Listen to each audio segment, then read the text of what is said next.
खर्चा जगह दे खर्चा दे। अस्सलाम वालेकुम। वालेकुम। कैसे क्या हैं? समाचार? ठीक ठीक ठीक है। ठीक है। बड़ी भाग से आए हैं। ये 26 को चुनाव है, उसी को लेकर के जनता के बीच आए हैं। क्या हाल है? दुकान देख रहे हैं, आपका दुकान है, क्या स्थिति है दुकान का? दुकान बैठे बैठारी चल रहा है। अभी खेती का समय है, अच्छा, सबको खेती समेटने चक्कर में है अभी फिलहाल।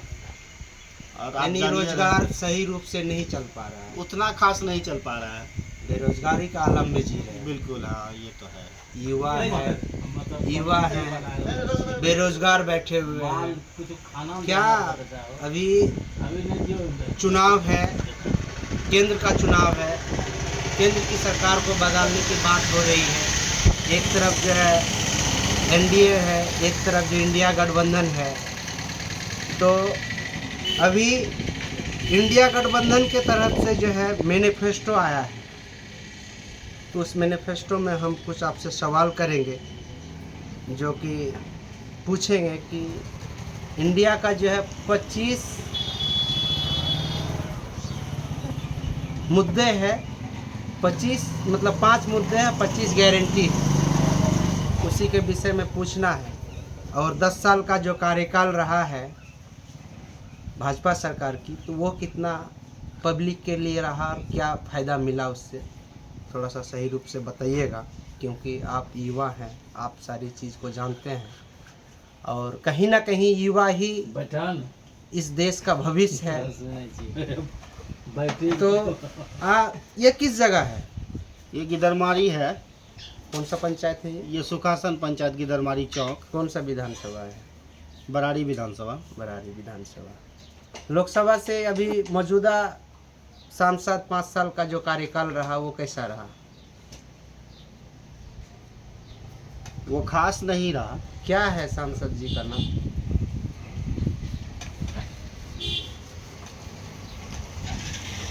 कहीं सांसद इस जगह में नहीं आते थे या नाम ही भूल गए?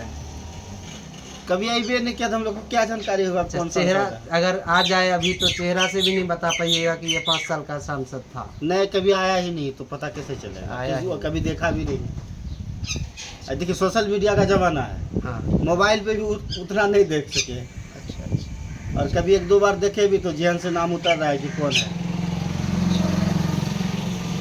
चलिए बढ़िया है। और सब ठीक ठाक है? सब ठीक ठाक। कांग्रेस का न्याय पत्र आया है, इसमें सरकारी नौकरी हर साल 30 लाख का किया गया। यानी 5 साल का जो कार्यकाल होगा वो 30 लाख का नौकरी का बात किया गया है। वो कितना अहम होगा?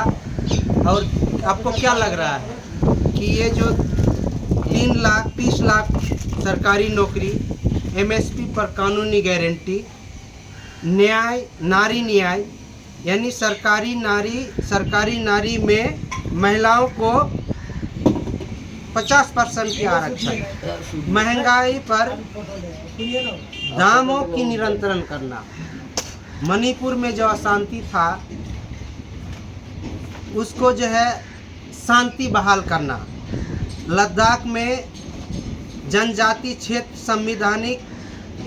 संविधान के 6ठे शेड्यूल में होगी बहाल, स्वास्थ्य पर 25 लाख की हेल्थ इंश्योरेंस, किसानों का कर्ज माफ़ी और जातिगत जनगणना। ये जो 5 गारंटी, 5 जो मुद्दे हैं, इसमें 25 गारंटी है। इसमें से आपको क्या लग रहा है इंडिया गठबंधन में ये जो मैनिफेस्टो में जो ये वादे किए गए हैं, क्या इस वादे से आपको क्या लग रहा है, क्या साबित करना चाहते हैं आप? देखिए, ये वादा जो है अभी फिलहाल, जब बाप को बच्चा पकड़ लेता है तो बेटा को चौकी देख के डर लगता है। अच्छा अच्छा। तो इससे पहले जो सरकार आई थी जी उन्होंने भी कहा था जी। कि बहुत सारे वादे किए, एक भी वादे पर मतलब खरे नहीं उतरे। 15 लाख मिल जाएगा। मतलब कहने का अर्थात ये है कि एक कहावत नहीं है कि चुप रे बेटा चुप, पुआ बनाएंगे। अगर घर में तेल रहता तो कहीं से चीनी का इंतजाम कर लेते, लेकिन क्या करेगा बेटा, घर में आटा ही नहीं है। तो बहरहाल इससे पता चलता है कि कुछ भी नहीं है। अच्छा। अब फिलहाल अभी जो आपके पार्टी जो मैनिफेस्टो दे रही है 5 वादे किए हैं, अब ये करके दिखाएगी जब ही हम जनता इसको विश्वास कर सकेंगे। बिल्कुल ठीक है, आपका कहने का मतलब देखिए, है जनता को काम चाहिए, जनता इसी उम्मीद पर वोट करती है। यानी आपका कहने का मतलब है कि ये जो है चुनावी मैनिफेस्टो है। आपको लग नहीं रहा है कि ऐसा आपने बोला कि ये चुनावी मैनिफेस्टो है, आपको कहीं ना कहीं ये 10 साल का जो कार्यकाल रहा है, जो बीजेपी सरकार जो है ये आई, सत्ता में आई, तो उन्होंने जो मैनिफेस्टो निकाला था, उनको देख के आप कहीं ना कहीं ये नहीं बोल रहे हैं? बिल्कुल वही डर लग रहा है। अच्छा। क्योंकि पहले हम ठगा चुके हैं, जब ठगाएंगे तभी डर लगता है ठगने का। ठगाने का जब डर कब लगता है? हाँ, जब ठगने कोई के आदमी बाद। ठोकर खाता है। जी जी बिल्कुल। जो व्यक्ति रात में खुलेआम चल रहा हो, उसको रात में ठोकर नहीं लग रहा है जब तक, तो वो सोच रहा है कि दुनिया बहुत ही अच्छा है। जिस दिन उसको कोई बदमाश या मवाली रोकता है, तब लगता है कहीं ना कहीं देश में करप्शन है, कहीं ना कहीं रात में निकलना दिक्कत है। बिल्कुल। तो उसी प्रकार हमारा जो पहले सरकार था वो हमको कई वादे किए, लेकिन उस वादे पर खड़ा नहीं उतरा। बिल्कुल खड़ा नहीं उतरा, तो आज हम लोगों को डर लग रहा है। और ऐसे कई सरकार आएंगे और वादे करेंगे और चले जाएंगे, और हम लोग वही हो जाएगा, मतलब क्या बोलते हैं कि जो कहा और हमने सुना, आंख मूंद करके जो है किसी पार्टी को हमने वोट किया।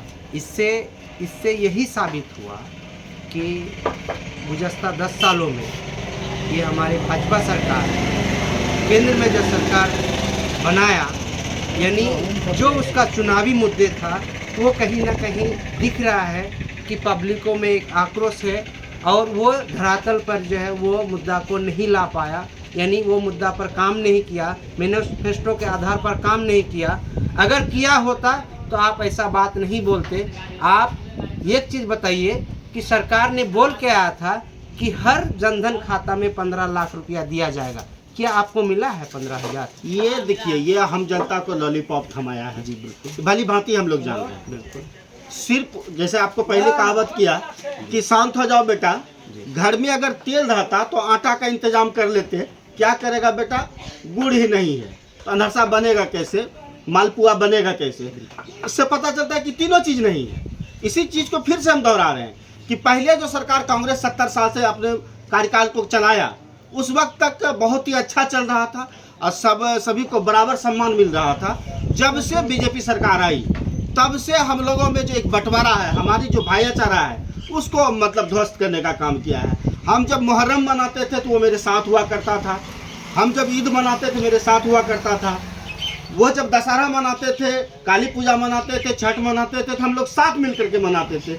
यूँ ऐसा लग रहा था कि हम भाई भाई में जो है पर्व मना रहे हैं और बहुत ही मज़ा आ रहा था। अच्छा। लेकिन अब जो है उस चीज़ को जो है, जब से बीजेपी सरकार आई तब से इस सब में बंटवारा नज़र आ रहा है। अच्छा, आपके बातों से कहीं ना कहीं ये साबित हो रहा है कि आज के समय में जाति के धर्म पर जो है देश को धकेला जा रहा है। बिल्कुल इसी आधारित मंदिर मस्जिद पर धकेला जा रहा है। बिल्कुल इसी आधारित पर आज चुनाव हो रहा है। आप देखिए कि इतना बड़ा राम मंदिर बनाया गया, जी। बहुत पैसा खर्च किया गया, जी जी आज गरीब भूखे मर रहा है, जी। आज युवा बेरोजगार घूम रहा है। बिल्कुल। और भली भांति इतिहास को उल्टा के देखिए आप 15 साल में इधर, तो जो नौकरी की जो वादे थी वो वादा भ्रष्ट हो चुका है। लड़का पढ़ाई से भागना शुरू कर दिया है कि हम जो है 20 साल जिंदगी को जो हम बर्बाद करेंगे, 1-2 से लेकर के हम 11th पास करेंगे, स्टडी करेंगे, तैयारी करेंगे। सिर्फ आज अगर डिग्री की अगर बात की जाए, लड़कों के पास भर भर के डिग्रियां हैं, लेकिन नौकरियां नहीं। लड़का आज भी स्कूल में जब जाइएगा तो एक स्कूल में आपको 1300, 1200, 1500 स्टूडेंट्स का दाखिला मिलेगा। उनमें से कई स्टूडेंट्स आपको मतलब महारती हासिल आप करके दिखाते हैं। कई अगली बात देखिएगा, मैट्रिक इंटर के एग्ज़ाम में बहुत ही अच्छा रिजल्ट आया, लेकिन उतना अच्छा रिजल्ट आने के साथ साथ सरकार अगर युवा को रोजगार दे दे उसके काबिलियत के हिसाब से, तो कहीं ना कहीं हमारा देश एक रोजगार की तरफ अग्रसर होगा। अच्छा, इससे यही साबित होता है आज की स्थिति को देखते हुए, आज की मौजूदा हालात को देखते हुए, आज की मौजूदा सरकार की रवैये को देखते हुए, कहीं ना कहीं ये साबित हो रहा है कि आज हमारे इंडिया महान देश, जिसको कि बोला जाता है कि हमारे देश में एक लोकतंत्र है, जो कि सभी के लिए समान अधिकार है। आपसी भाईचारा है, गंगा जमनी तहजीब है, उस चीज़ को हम लोग कहीं ना कहीं जो है गलत नेताओं को चुनने की वजह से हम लोग धीरे धीरे इसको ख़त्म करने की बात ख़त्म कर रहे हैं। आज जो है संविधान पर बात नहीं हो पा रहा है, आज अपने अधिकार पर बात नहीं हो पा रहा है। आज अपने बच्चे को पढ़ाई लिखाई करते हैं, एक क्लास से लेकर के जो है इंटर 12 तक पढ़ाई करते हैं, हायर एजुकेशन दिलाते हैं, इसके बावजूद जो है आपको किसी भी सेक्टर में जॉब नहीं मिल पाती है। कहीं ना कहीं ये साबित हो रहा है कि आप बच्चा जो है गार्जियन जो बच्चा को पढ़ाना नहीं चाहते हैं, क्योंकि इतना खर्च करने के बाद अगर उनको जॉब नहीं मिल पाती है तो गार्जियन खर्च क्यों करेंगे। और दूसरी बात ये है कि आज जो है बच्चा अच्छा खासा पढ़ी लिख करके जो है माँ बाप को छोड़ करके विदेश में चले जाते हैं, विदेश तो में कर ही रहा है। तो इससे ये साबित होता है कि ये सरकार जो है किसी भी सेक्टर पर जो है सही रूप से जो है काम नहीं किया है। तो ये मौजूदा हालात को देखते हुए 26 को चुनाव है, आप पब्लिक को क्या संदेश देना चाह रहे हैं कि कौन से नेता को चुनना चाहिए, कौन सा गठबंधन को चुनना चाहिए ताकि जो है पब्लिक को उससे फ़ायदा मिले, हम आपसे ये पूछना चाह रहे हैं। देखिए, हमारा मैसेज है पब्लिक से कि आप व्यक्तिगत किसी एक को नहीं देखें और आपकी जो मजबूती है, आपकी जो नींव है, उस नींव को आप देखिए। तो कहने का अर्थात ये है कि पहले विगत 70 सालों से जो हमारा देश को चलाया है और वहाँ पर किसी भी प्रकार की किंतु परंतु नहीं आया।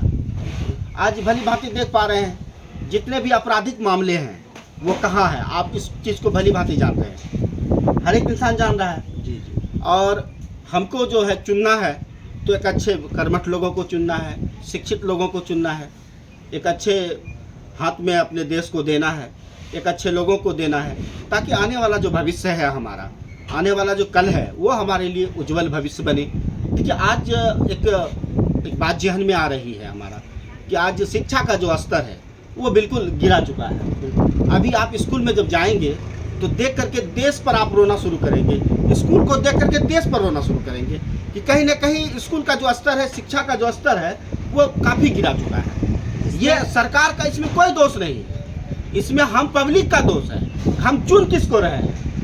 हम चुन रहे हैं ऐसे लोगों को, भ्रष्टाचारियों को, कहीं ना कहीं हम खुद से अपने आप को खराब की तरफ धकेल रहे हैं। हम जिस दिन अच्छा कदम उठाना शुरू कर देंगे, जिस दिन जाति पाति से उठ करके हम जिस दिन अपना वोट करेंगे, जिस दिन हम अच्छे लोगों को वोट करेंगे, उस दिन हमारा देश तरक्की की ओर जाएगा। तो हम आप सभी जनता से मेरा अपील रहेगा, अंतिम दरखास्त रहेगा कि अच्छे लोगों को चुने, शिक्षित लोगों को चुने, जो देश और दुनिया को समझ सके। जिसका कोई औलाद नहीं है उसको अगर दूसरे बच्चे को दे दीजिएगा तो चूँकि औलाद का दर्द उसको नहीं है, औलाद का जिसको दर्द होगा वही औलाद को समझ सकता है। आप देखें कि किसी के कोख में नेंगड़ा पैदा ले लेता है, किसी के कोख में गूंगा पैदा ले लेता है, लेकिन उसके कोख का बच्चा है उसे उसके लिए दुलारा है, उसको प्यार करता है। लेकिन जिसके पास औलाद ही नहीं हो और उसको अगर आप औलाद देते हैं तो औलाद की वैल्यू क्या है? तो हम यही चाहेंगे, हम देश के संतान हैं, देश की औलाद है, तो हम ऐसे गार्जियन को, ऐसे पितातुल को चुने ताकि हमारा देश को भली भांति चला सके और हम लोगों के लिए सुखदमय हो।